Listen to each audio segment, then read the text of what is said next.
bersama dalam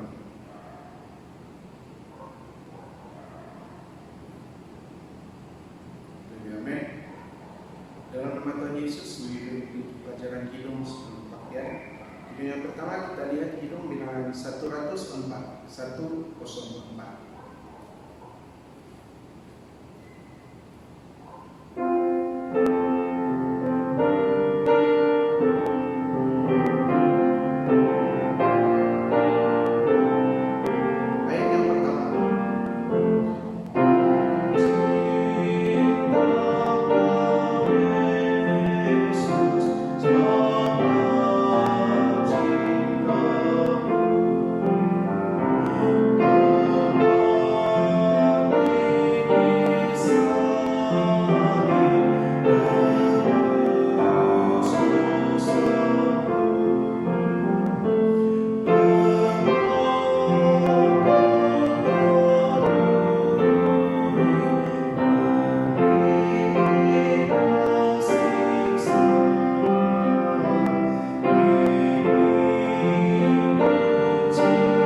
Kita lihat lagi Kidung bilangan 162.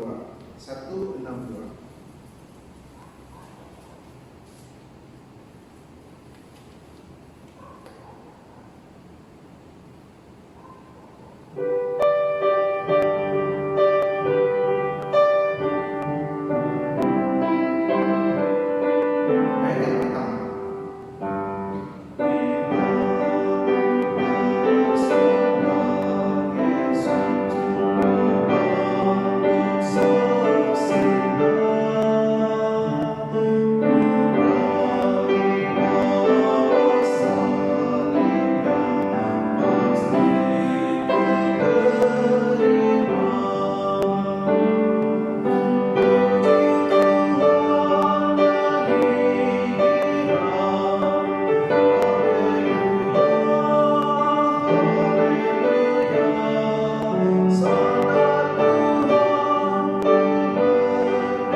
Haleluya.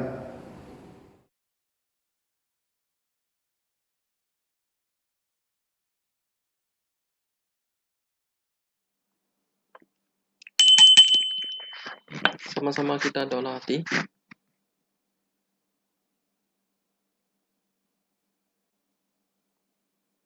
Amin. Dalam nama Tuhan Yesus Kristus, kita mulakan sesi kebaktian Sabat pagi ini. Sama-sama kita naikkan pujian 234. 234.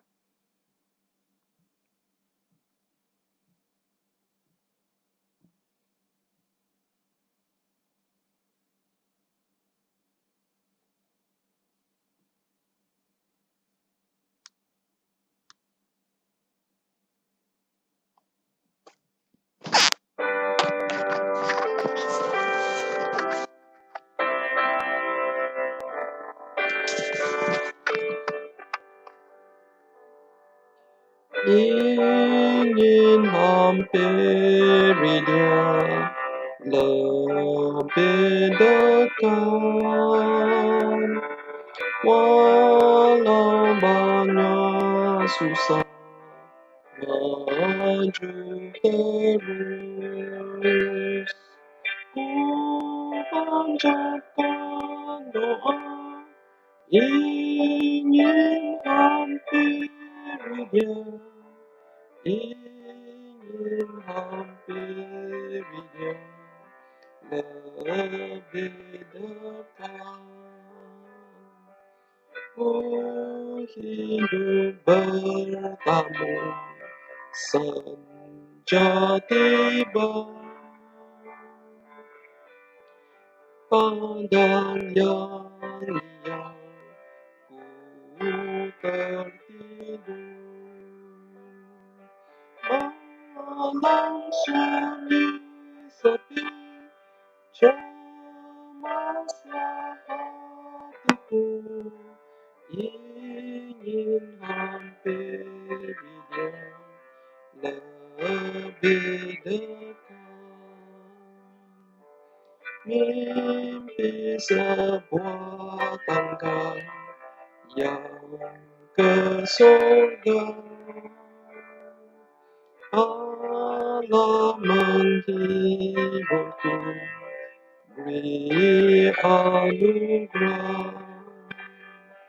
Benar janji Allah, ingin hampiri Dia, ingin hampiri Dia lebih dekat.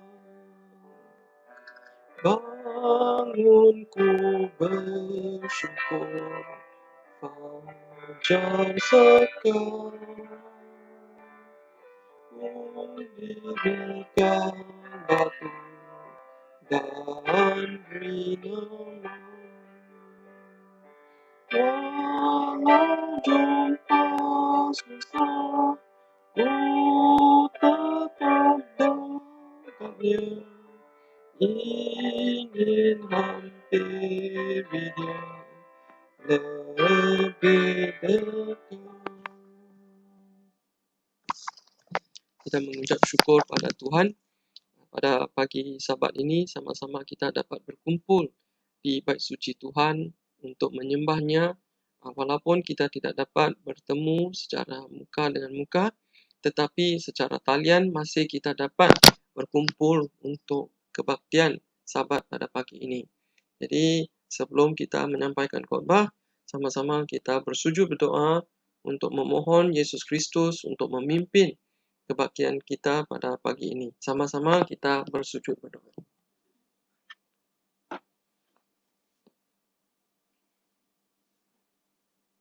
Dalam nama Tuhan Yesus Kristus kita berdoa. Haleluya.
Amin.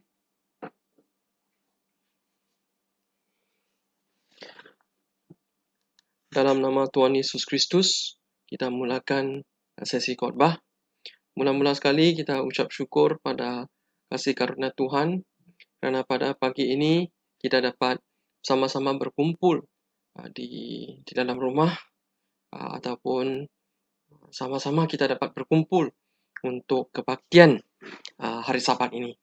Jadi pada hari Sabat yang mulia ini kita percaya firman Tuhan akan mendorong kita bersama. Dan kita memohon agar berkat Tuhan akan bersama-sama dengan semua yang telah memegang kepada firman Tuhan dan perintah Tuhan ini.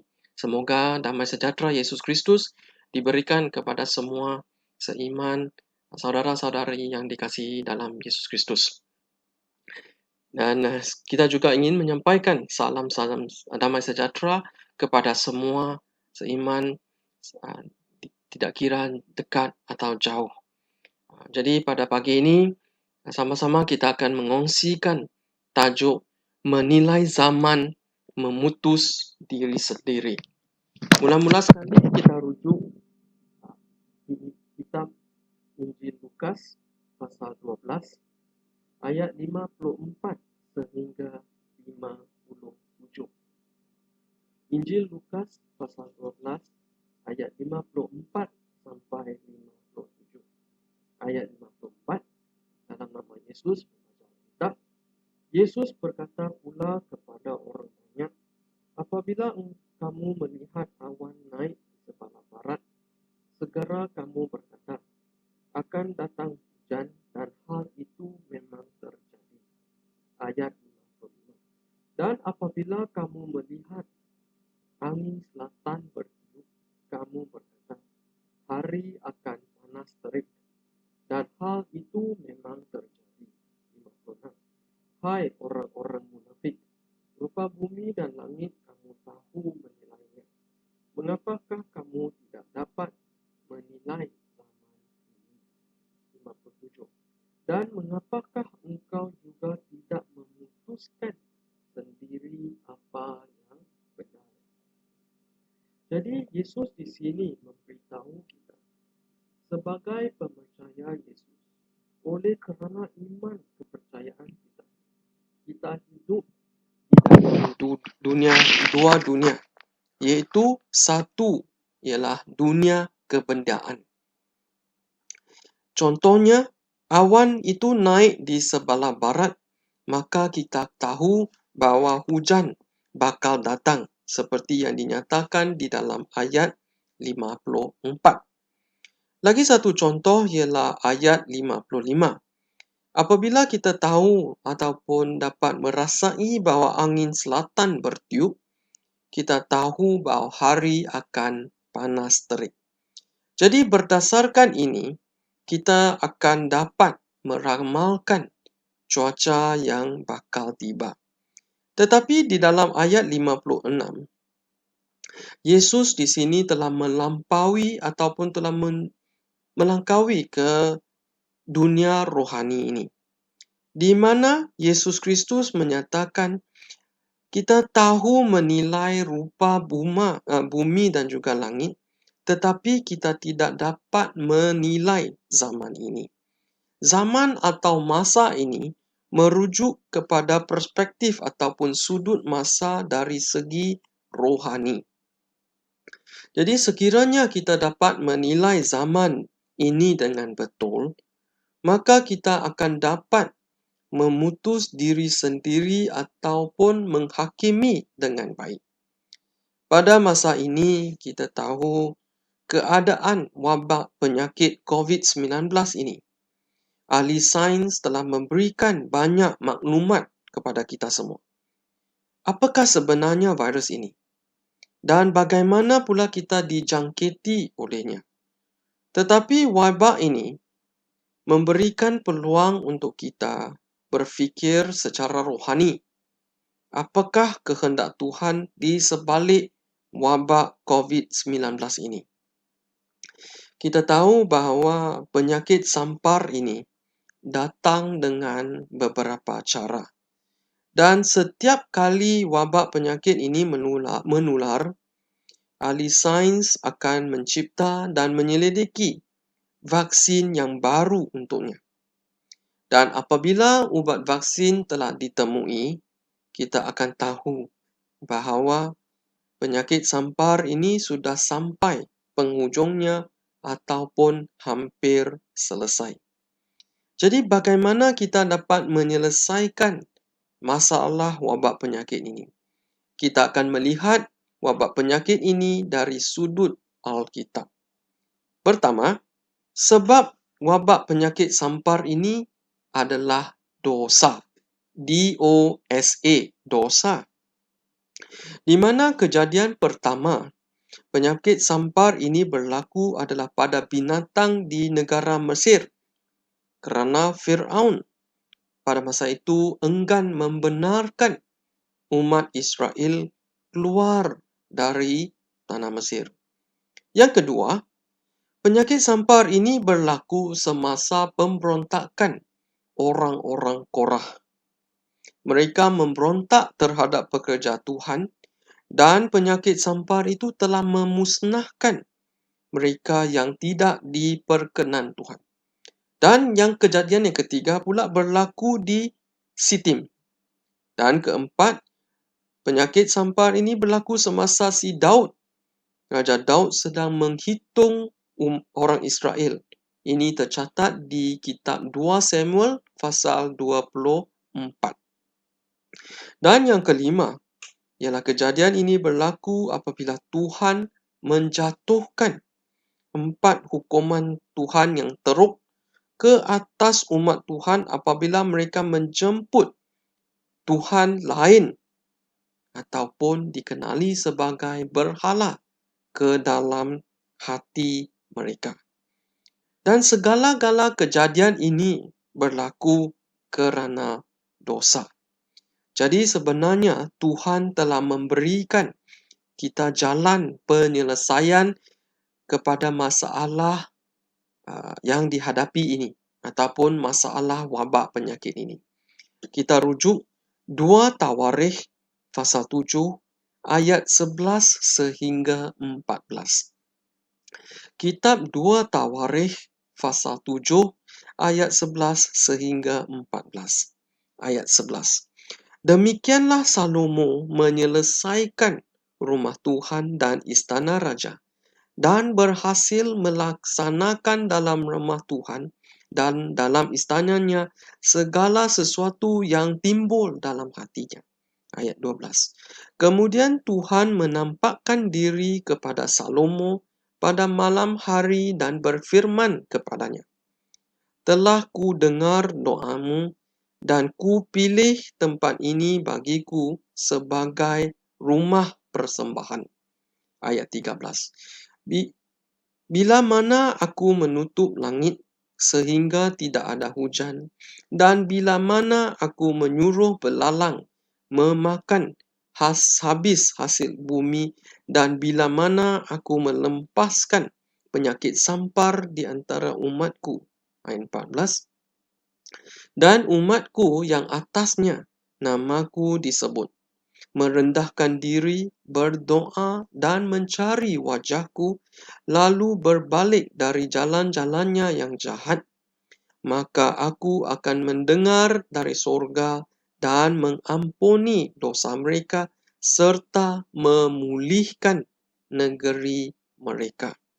Jadi di dalam pasal 2 Tawarikh pasal 7 yang kita sudah baca tadi, di sini Tuhan menampakkan diri kepada Salomo di dalam sebuah mimpi. Dan di dalam ayat 13 kalau kita lihat, di mana di sini Tuhan menyatakan, bila mana aku melepaskan penyakit sampar.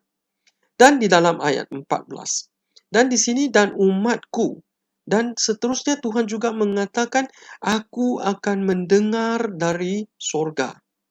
Maksudnya ini adalah penyelesaian asas untuk wabak penyakit sampar ini. Sama-sama kita merujuk Mazmur 119 ayat 89. Mazmur 119 ayat 89. Untuk selama-lamanya, ya Tuhan, firman-Mu tetap teguh di surga. Jadi firman Tuhan ini tetap teguh di surga. Oleh yang demikian, firman-Nya adalah berkesan sehingga kini. Untuk umat Tuhan kembali dan mencari Tuhan bukanlah satu perkara yang senang dan mudah. Ini bukan kerana Tuhan tidak ingin menyembuhkan tanah pusaka ini, tetapi umat Tuhan enggan bertobat dan berubah. Oleh yang demikian, penyakit sampar ini akan berterusan. Dan di dalam perjanjian baru pula, penyakit sampar ini menjadi tanda hari kiamat. Kita merujuk Lukas pasal 21 ayat 10 sehingga 11. Lukas pasal 21 ayat 10 sehingga 11. Ayat 10. Ia berkata kepada mereka, bangsa akan bangkit melawan bangsa dan kerajaan melawan kerajaan. Ayat 11. Akan terjadi gempa bumi yang dahsyat, dan di berbagai tempat akan ada penyakit sampar dan kelaparan, dan akan terjadi juga hal-hal yang mengejutkan dan tanda-tanda yang dahsyat dari langit. Jadi salah satu tanda hari kiamat mengingatkan kita bahawa hari kiamat sudah hampir tiba. Jadi kita perlu berjaga-jaga dan bersiap sedia. Penyakit sampar ini adalah peringatan kasih Tuhan supaya apabila dia datang, kita masih tidak bersedia ataupun bersiap sedia. Jadi, apabila kita menghadapi wabak penyakit sampar ini, apakah yang paling penting? Jadi sebenarnya terdapat perbezaan di antara seorang pemercaya Tuhan dan seseorang yang bukan pemercaya Tuhan. Pada hari ini kita semua tahu bahawa kerajaan kita telah memberikan perintah kawalan pergerakan pemulihan PKPP. Jadi apabila kita melihat kepada pengalaman Paulus ini, dia sebenarnya tidak dipenjarakan di dalam rumah, tetapi di dalam penjara. Semestinya dipenjarakan di dalam penjara adalah lebih menakutkan daripada dipenjarakan di dalam rumah, di mana matlamat terakhir dipenjarakan adalah kematian. Dan kematian ini adalah nyata dan benar. Tetapi bagaimana Paulus menghadapi situasinya di dalam penjara. Inilah perkara terpenting, yaitu semasa kita menghadapi penyakit sampar ini. Baik, kita rujuk Filipi pasal 1 ayat 21. Filipi pasal 1 ayat 21. Ayat 21. Karena bagiku hidup adalah Kristus dan mati adalah keuntungan. Bagiku adalah Kristus. Jadi bagi Paulus, dia sudah mempunyai hidup yang berkelimpahan. Dia telah hidup sepenuhnya nyawa Kristus. Walaupun penjara adalah tempat buruk untuk didiami, sambil kita membaca kitab Filipi, kita dapati kita akan menerima banyak dorongan dan keselesaan daripadanya. Sekiranya wabak penyakit ini memberitahu kita bahawa nyawa kita akan tamat pada masa terdekat, atau kita semakin menghampiri hari kematian, jadi bagaimana kita perlu menyelidiki diri? Kita sebenarnya perlu menyelidiki diri sendiri supaya sama ada kita mempunyai kehidupan yang berkelimpahan atau tidak. Sekiranya kita mempunyai kehidupan Kristus yang berkelimpahan di dalam kita, maka kita tidak begitu risau tentang wabak penyakit ini. Kalau tidak, saudara-saudari yang dikasihi sekalian, kita perlu mengejar kehidupan berkelimpahan ini. Dan Paulus telah memberitahu kita. Baik, sama-sama kita rujuk kitab Roma pasal 8 ayat 28. Kitab Roma pasal 8 ayat 28. Kita tahu sekarang bahawa Allah atau bahawa Tuhan turut bekerja dalam segala sesuatu yang mendatangkan kebaikan bagi mereka yang mengasihi Dia, yaitu bagi mereka yang terpanggil sesuai dengan rencana Tuhan. Maka wabak penyakit ini adalah termasuk ataupun sebahagian daripada segala sesuatu ini. Sekiranya kita mengasihi Tuhan, kita akan menerima kebaikan daripadanya. Di mana Yesus pernah berkata, "Jikalau kamu mengasihi aku, kamu akan menuruti segala perintah aku." Oleh yang demikian, sekiranya kita dapat menyelidiki diri dan mengubah suai kehidupan kita, dan kehidupan kita menjadi berkelimpahan akibat daripada kita menuruti perintah Tuhan dan kita dibangunkan, jadi akhirnya kita menerima kebaikan.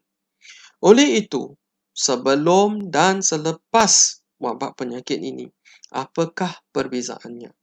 Sekiranya kita dapat bertumbuh dan mengubah suai diri kita sendiri ataupun kehidupan kita, maka wabak ini merupakan sejenis peluang kepada kita semua. Kehidupan rohani adalah sesuatu yang kita tidak dapat lihat. Jadi bagaimana kita dapat mengetahui yang kehidupan ini berkelimpahan? Jadi kita akan merujuk kepada contoh Paulus ini, di mana bagaimana Paulus menunjukkan kehidupan berkelimpahan semasa dia berada di dalam penjara. Jadi kita akan belajar pada pagi ini dari kitab Filipi. Ini seakan sebuah cermin untuk merenungi diri sendiri.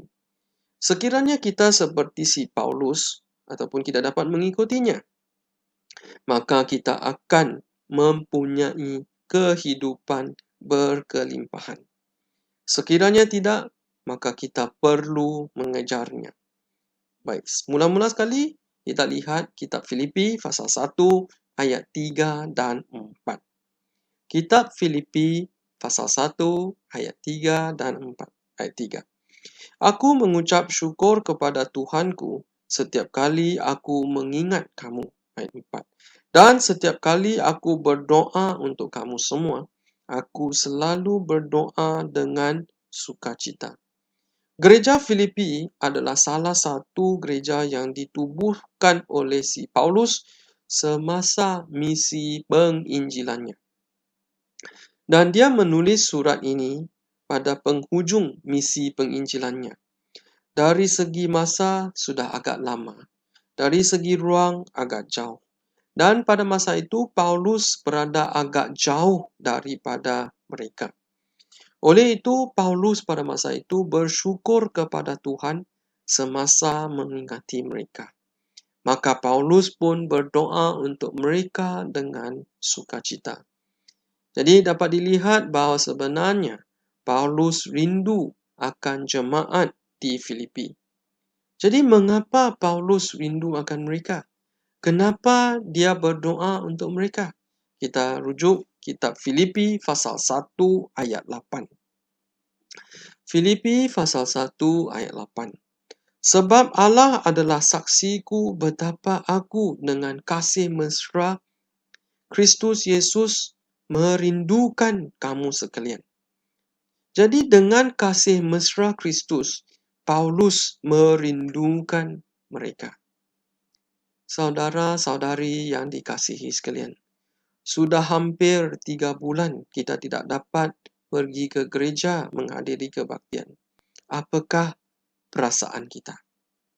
Sekiranya kita merindui jemaat kita, apabila kita melihat mereka, kita akan penuh dengan sukacita. Sekiranya kita sukacita, maka kita mempunyai kasih mesra Kristus di dalam kita. Baru-baru ini, ataupun pada bulan yang lalu, kita mendengar tentang kesaksian sekumpulan seiman kita di zon tengah Semenanjung. Pada masa itu, terdapat seorang penguasa gereja yang begitu berprihatin kepada jemaatnya ataupun jemaat di gereja. Jadi, saudara ini pun menelefon kepada jemaat dan saudara-saudari. Jadi pada masa itu saudara-saudari yang mendengar telefon ataupun mendengar suara penguasa gereja itu menangis, menitiskan air mata dan bertanyakan kepadanya, "Oh saudara, bila kita boleh kembali ke gereja? Kita begitu rindu akan gereja ini." Jadi kita dapat lihat pada masa itu mereka mempunyai satu perasaan yang ingin kembali kepada gereja. Jadi nyawa Kristus sebenarnya sudah bertumbuh di dalam kita semua. Tetapi sekiranya kita tidak mempunyai sebarang perasaan, jadi setelah kita tidak menghadirkan diri untuk sesuatu jangka masa, maka nyawa Kristus sebenarnya tidak bertumbuh di dalam kita. Maka apabila kita ke gereja adalah oleh sebab ia adalah sebahagian daripada tugas dan tanggungjawab kita saja. Seperti satu rutin saja. Hari Jumat jam 7.30 saya pergi. Hari Sabat pada waktu pagi saya pergi dan pada waktu petang sebelum jam 3 saya sampai saja di gereja. Jadi tiada kasih langsung. Oleh yang demikian, hidup yang berkelimpahan bermaksud apabila kita mengasihi Tuhan, kita mengasihi gereja, maka kita akan merindui gereja, merindui Tuhan. Dan apabila kita bertemu dengan jemaat kita dalam talian seperti online ini, kita akan penuh dengan kesukacitaan. Ini menunjukkan kasih Kristus berada di dalam kita semua. Baru-baru ini kita mengadakan oleh kerana PKPP ini, kita mengadakan kebaktian malam secara talian. Pada masa itu ada seorang seiman tua ataupun yang lebih senior berkata, "Oh pendeta, syukurlah masih kita dapat melihat pendeta kita masih lagi aktif memberikan khotbah menyampaikan firman Tuhan." Jawab pendeta, syukurlah saudara-saudari masih dapat berjumpa lagi walaupun tidak bersemuka, tetapi di dalam talian juga. Seterusnya kita lihat Filipi pasal 1 ayat 9. Filipi pasal 1 ayat 9. Dan inilah doaku, semoga kasihmu makin melimpah dalam pengetahuan yang benar dan dalam segala macam pengertian. Jadi Paulus sering mendoakan mereka. Adakah kita pernah mendoakan gereja semasa jangka masa PKPP ini? Apabila kita berkata doakan gereja termasuk doakan seiman, kawan-kawan, ataupun pekerja suci dalam gereja. Atau adakah kita cuma mendoakan diri kita sahaja? Jadi dengan kasih Kristus di dalam kita akan menjaga dan berprihatin terhadap gereja. Keluarga kita sebenarnya adalah seperti gereja yang kecil. Jadi semasa wabak penyakit ini, kita sudah mendengar bahawa atau mengetahui bahawa terdapat banyak laporan tentang keganasan rumah tangga dan juga kes cerai pun telah bertambah semasa perintah kawalan pergerakan pemulihan ini. Kenapa? Kerana ahli keluarga mempunyai lebih banyak masa.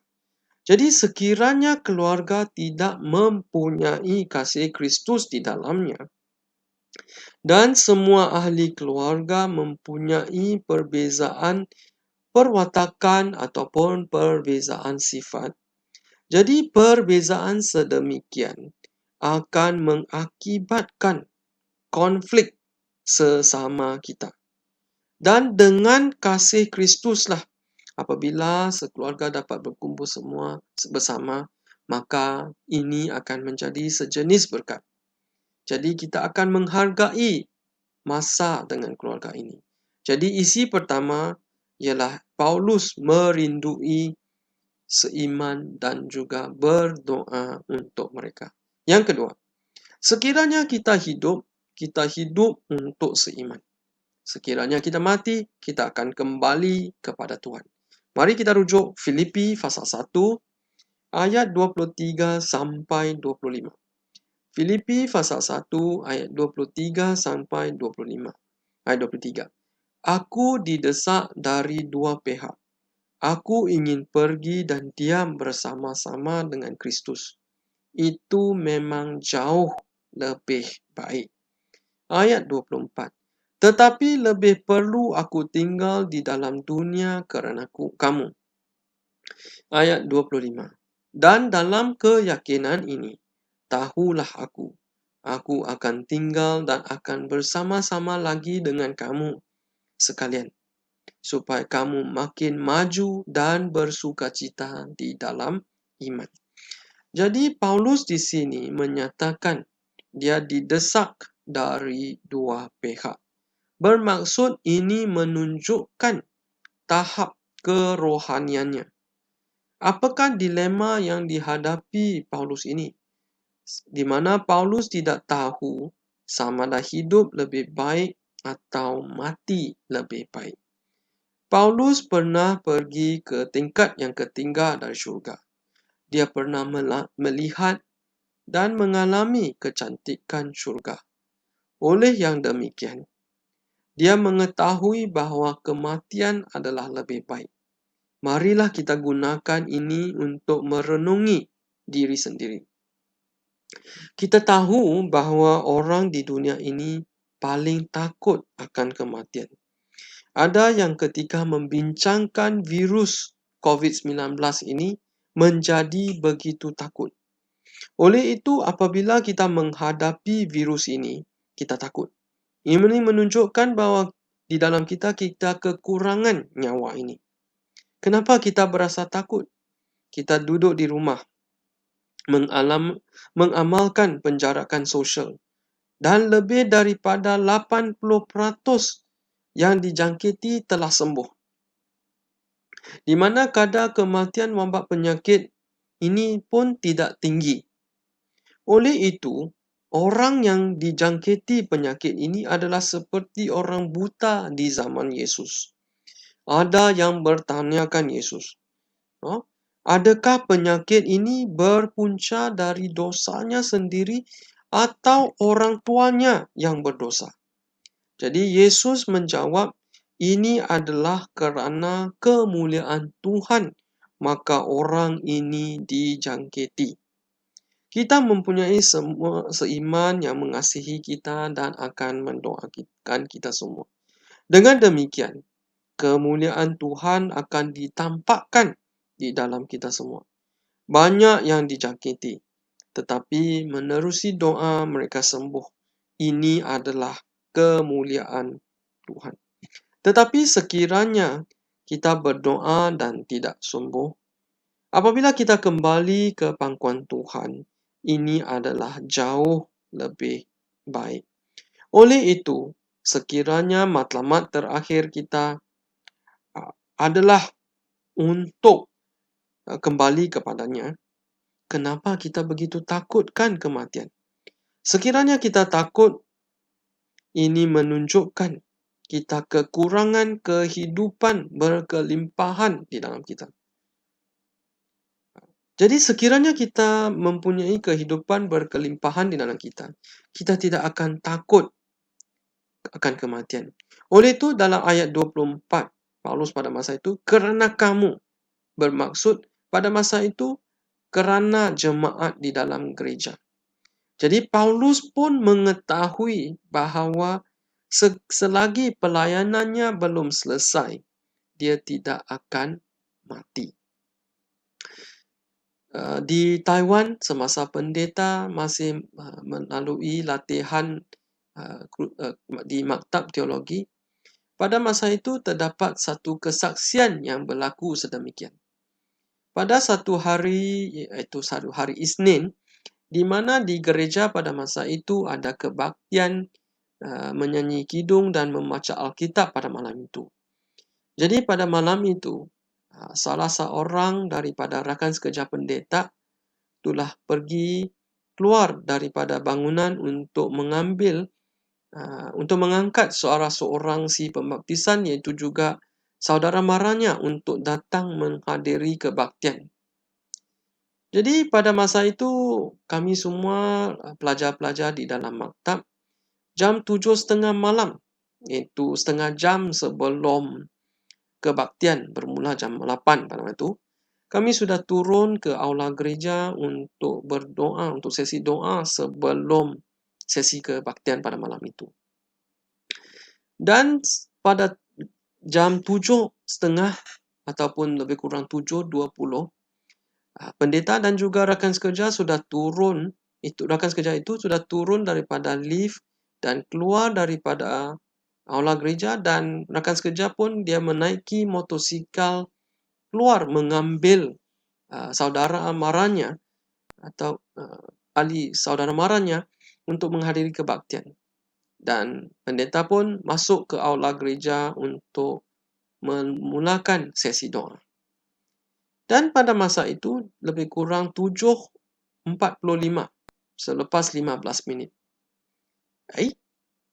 Hairan pula, rakan sekerja itu tidak balik-balik lagi. Dan sebenarnya perjalanan daripada gereja sehingga rumah saudara maranya itu lebih kurang paling-paling pun 10 minit. Pergi balik mungkin dalam kurang dari 20 minit boleh sampai sudah. Tetapi rakan sekerja pendeta itu tidak balik-balik. Jadi sampailah jam 8 semasa doa bermula. Sesi kebaktian pun sudah mula jam 8. Tidak balik-balik lagi. Jadi lepas itu kita mendapat berita. Kerana ada orang di pesisir jalan mendapati bahawa rakan sekerja pendeta itu telah mengalami kemalangan, di mana sebuah kereta telah melanggar motosikalnya dan juga melanggar rakan sekerja pendeta itu, dan di belakangnya pun ada luka-luka dan otaknya pun juga terlanggar. Akhirnya dia pun kehilangan sedikit daripada ingatan itu akibat terhempak oleh kereta itu. Tapi ucap syukurlah pada kasih karunia Tuhan. Kalaulah pendeta mengikutinya, mungkin pada hari ini pendeta tidak dapat bersama-sama berkongsi firman Tuhan dengan saudara-saudara yang dikasihi. Jadi balik kepada rakan sekerja pendeta itu. Jadi selepas itu ada orang di pesisir jalan pun datang menghubungi gereja bahwa adakah orang ini ataupun adakah dia berada di dalam gereja ini. Jadi petugas-petugas di luar gereja berkata, ya memang dia adalah seorang daripada pelajar maktab teologi. Jadi pada masa itu selepas itu dalam kebaktian itu sesi doa, kami pun dimaklumi bahawa rakan sekerja pendeta itu telah mengalami kemalangan yang teruk. Jadi selepas kebaktian, semua pelajar maktab satu hati kami pergi ke bilik di mana sering kali kita berkumpul untuk berdoa. Dan pada masa itu kami berdoa dengan tekun supaya Tuhan menyembuhkan rakan sekerja ini. Semoga kehendak Tuhan dilaksanakan.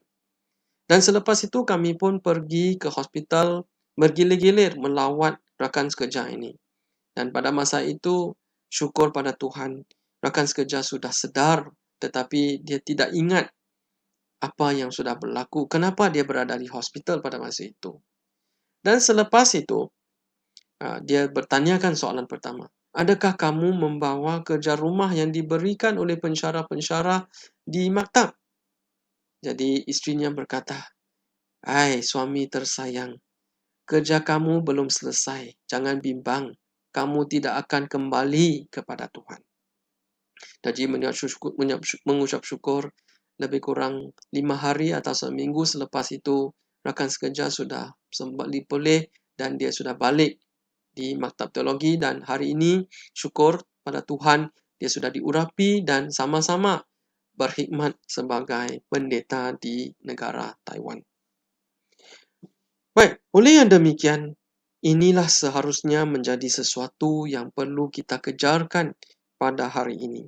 Ada yang mungkin mengatakan bahawa ini adalah perkara yang susah. Ini kerana kehidupan kita tidak berkelimpahan. Sekiranya berkelimpahan, ini tidak susah. Paulus dapat melakukannya. Sekiranya kita menjadi pengikut Paulus seperti dia mengikut Yesus Kristus, oleh yang demikian, semasa wabak penyakit ini, sekiranya kita dapat menenangkan diri, ini adalah kemuliaan Tuhan. Dengan demikian, kita akan menampakkan kehidupan rohani di dalam kita semua. Kita rujuk Filipi pasal 4 ayat 4. Filipi pasal 4 ayat 4. Bersukacitalah senantiasa dalam Tuhan. Sekali lagi ku katakan, bersukacitalah. Jadi Paulus menulis surat ini di dalam penjara. Sekiranya kita dapat menampakkan kesukacitaan semasa jangka masa wabak penyakit ini menunjukkan kehidupan berkelimpahan. Walaupun kita mempunyai banyak keresahan dan kerisauan. Seperti di dalam keadaan wabak penyakit ini, kita akan merisaukan bahawa kita sudah kehilangan pekerjaan dan apa yang boleh kita lakukan. Baik, seterusnya kita lihat Filipi pasal 4 ayat 6 sampai 7. Filipi pasal 4 ayat 6 sampai 7. Janganlah hendaknya kamu khawatir tentang apapun juga, tetapi nyatakanlah dalam segala hal keinginanmu kepada Allah dalam doa dan permohonan dengan ucap syukur. Ayat 7. Damai sejahtera Allah yang melampaui segala akal akan memelihara hati dan pikiranmu dalam Kristus Yesus. Untuk kita selalu bersukacita seperti yang dinyatakan dalam ayat 4, memerlukan kita menyerahkan segala hal kepada Tuhan. Dengan itu, di dalam ayat 7, di mana damai sejahtera ini akan dialami di dalam hidup kita. Jadi semasa jangka masa penularan wabak penyakit COVID-19 ini, sekiranya kita dapat menyerahkan segala sesuatu kepada Tuhan, ini dapat menunjukkan kehidupan yang berkelimpahan di dalam kita. Baik, seterusnya kita rujuk Filipi pasal 4 ayat 11 dan 12. Filipi pasal 4 ayat 11 dan 12. Ayat 11.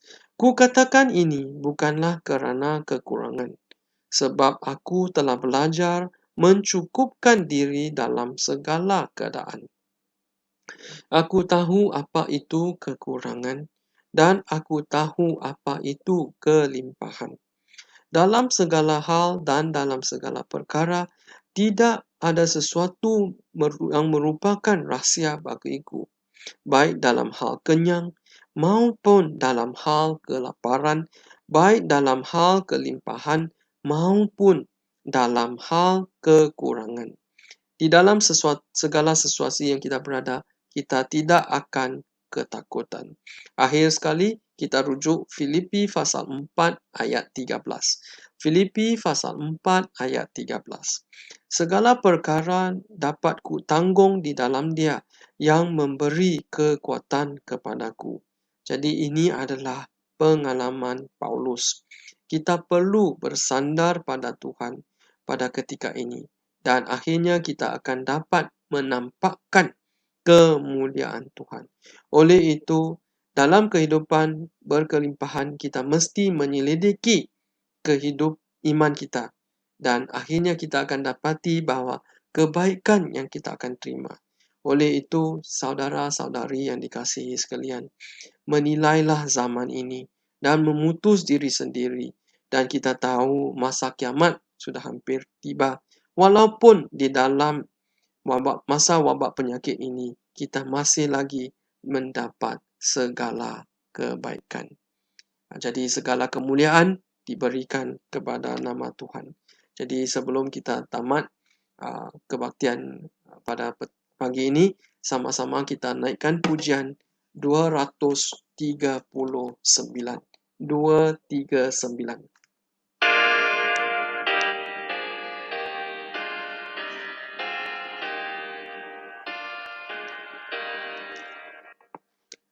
Surya terbenam, malam pun tiba.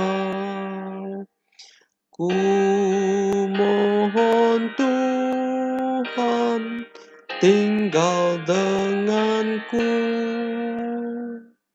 Kawan di dunia menjauh semua.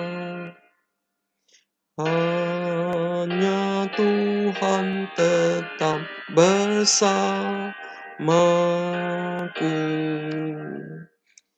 Hidup di dunia bagaikan mimpi. Bahagia dunia bagaikan asap.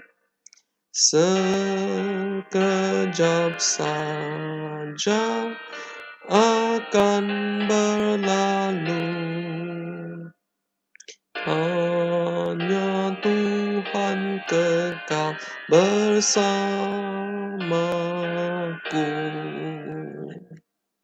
Ku perlu Tuhan menyertaiku. Sandar rahmat-Nya, setan pun mundur. Tuhan tuntunku, takkan tersesat. Senantiasa Tuhan bersamaku. Dikala ku meninggalkan dunia, ku mengarahkan mata ke surga. Tampaklah sinar kemuliaan-Nya. Hidup mati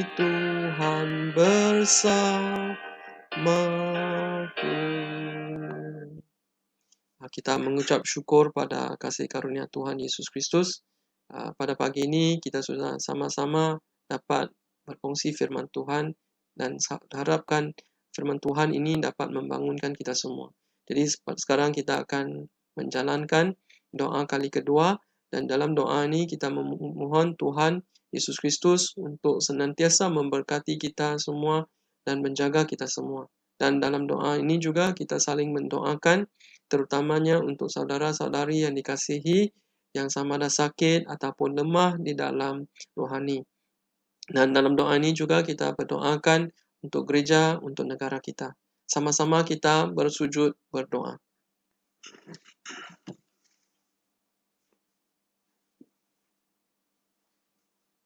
Dalam nama Tuhan Yesus Kristus kita berdoa.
Tuhan, dengar doaku.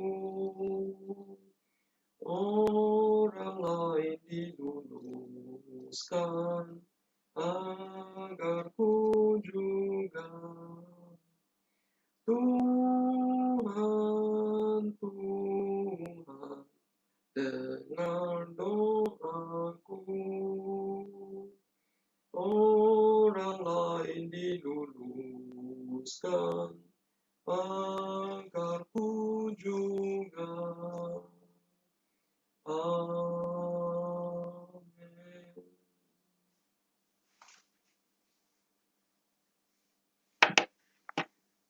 Jadi kebaktian pagi ini sampai di sini saja. Segala kemuliaan diberikan kepada nama Tuhan. Haleluya.